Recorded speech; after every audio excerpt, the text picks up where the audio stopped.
niyo ba kasi ngayon, ang problema kasi, meron pa rin mga matitigas ang ulo. Ang problema is on the part of a pedestrian, ma'am. Hindi nila alam kung paano nila pipigilan yun nang hindi sila Mahuhuli. hindi, I mean, paano ba to? Mapapagalit o magagalit sa kanila yung sisitahin nila. Parang gano'n. Kasi medyo parang, hindi wala nakikitang mga environment police ba yung tawag natin doon, ma'am? Para pagsumbungan nila, parang gano'n. Anong suggestion niyo sa mga tao na may makikitang ganito, ma'am?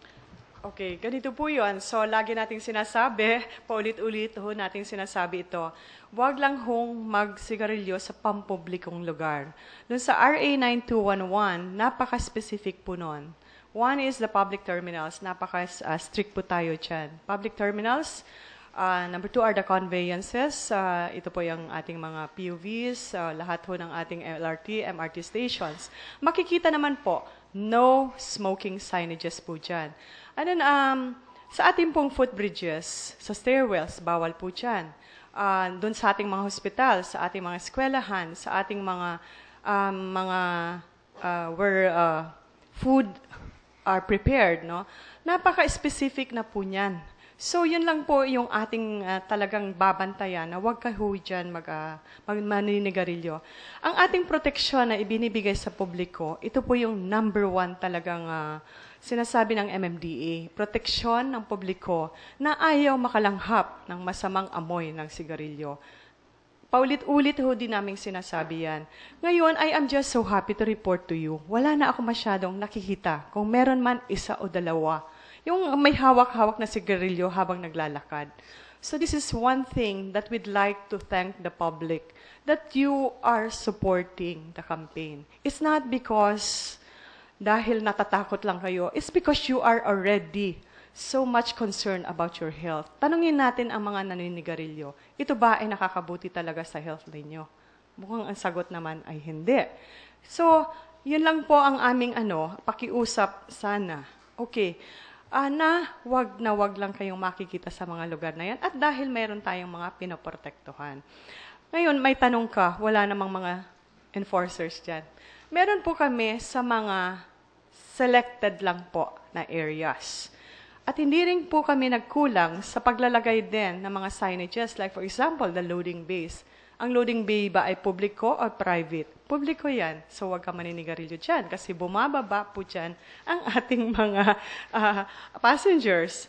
So sabi nila, saan ho kami maninigarilyo? Siguro magandang tanong yan. Naglagay ho kami ng mga bins, no? Kung saan pwede. Pero it's not also something that we are saying, sige, manigarilyo kayo dyan. No, that is not the message. We are also giving you, a chance or an opportunity. Where is this area that I can smoke? Maraming tanong sa akin, private institutions, kagaya po ng isang eskwelahan, saan daw po? Kagaya ng De La Salle, nagtanong sa akin. Well, you could designate an area, alright? In a very enclosed place na hindi rin malalanghap yung smoke na yan. Pangalawa, 100 meters away. Kung pwede, ma-designate ninyo, lalo na ang isang eskwelahan. Ewan ko po dito sa building na to, pero kanina, natuwa ako. May nakalagay ng sign, no smoking.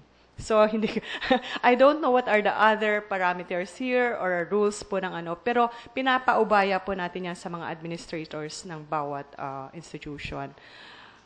May isang tanong din sa akin na yung pong mga footbridges, kung ito daw po ay pwede, pag dumating na sila doon sa taas. Yun, hanggat maaari sana, huwag kayo mag-smoke din yan kasi pampublikong lugar din po yan. Even if we identify the stairwells. Ma'am, kasi meron iba, kasi alam niyo matigas talaga yung ulo ng iba sa atin, ma'am. Lalo na yung mga PUV drivers. May jeep ako, since itong buong linggo na to, halos lahat ng sinasakya kong jeep, talagang walang pakundangan manigarilyo. Yung mga drivers. Anong doon, ma'am? Anong pwede gawin ng isang pasahero doon? Ang in-enforce po ng MMDA is Republic Act 9211. Yan po yung Tobacco Regulation Act of 2003. Doon po sa Section 5 ng RA 9211, nakasaad po doon, among the places where there is an absolute smoking ban, kasama po dun yung gaya ng nasabi po ni GM, yung mga public conveyances. Kaya po pati yung mga jeepneys, mga bus, mga taxi, bawal talaga po manigarilyo po sa loob ng mga public conveyances. Sakop din po dun yung mga tinatawag nilang public terminals. Kaya po yung MMDA nanghuhuli din po sa mga places kung saan po may mga loading and unloading bays in selected areas dun po sa EDSA. So, klaro po yun sa batas na within public utility vehicles, there is an absolute smoking ban po.